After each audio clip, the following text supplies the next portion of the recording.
folks. Rick Wedell here. I'm the Chief Investment Officer at RFG Advisory in Birmingham. Today is Friday, April 9th, and thought we'd come to you with just a little market update of what happened this week.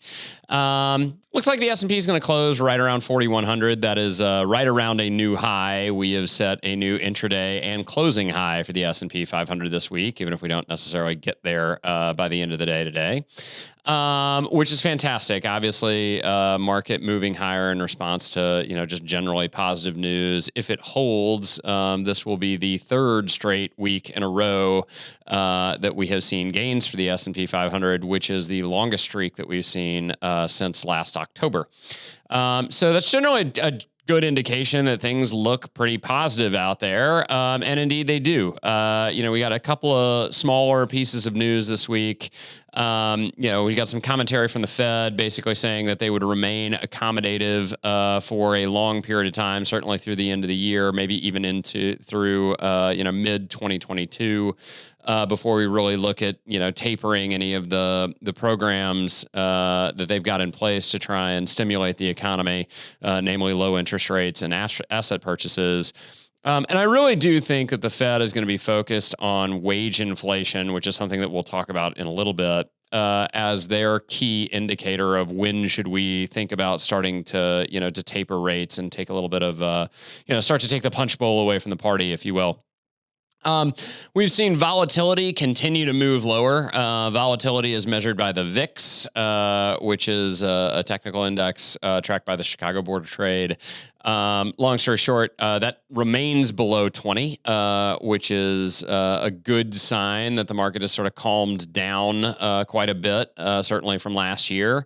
And we might get a prolonged period of sort of steady, upwards growth, or at least a calmer March in the marketplace, which would be welcome. And we've also seen that stability transfer over into the Treasury market. So 10-year Treasuries are hovering right around 1.65%. That's down about 10 basis points off their high, which is a little bit of a positive sign in the Treasury market. And also a commentary on inflation. Remember that Treasuries are quoted in nominal yields, not necessarily real yields, so they incorporate inflation. And the fact that those Treasury yields have come down by about 10 basis points is actually a little bit of a commentary in the market in and of itself of what we think inflation might look like. Speaking of inflation, we did see the producer price index come out a little bit higher this Friday than most folks were expecting. Producer price index measures things like copper and lumber and a bunch of other raw materials.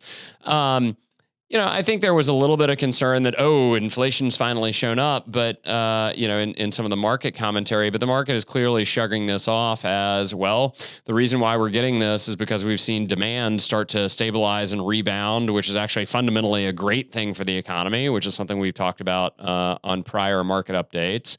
And I really don't think that the Fed is going to step in until they start to see wage inflation, which we really haven't seen. And with unemployment still at 6%, I don't think we're going to see for a while. We've got a long time for the job market to grow before we really start to see, tremendous pressure on wages, which I think is what the Fed is looking for as they think about tightening rates. So with that, I hope everybody enjoys their weekends. If you have any questions about this or anything else, please feel free to reach out to either myself or directly to your advisor. I hope you have a great day.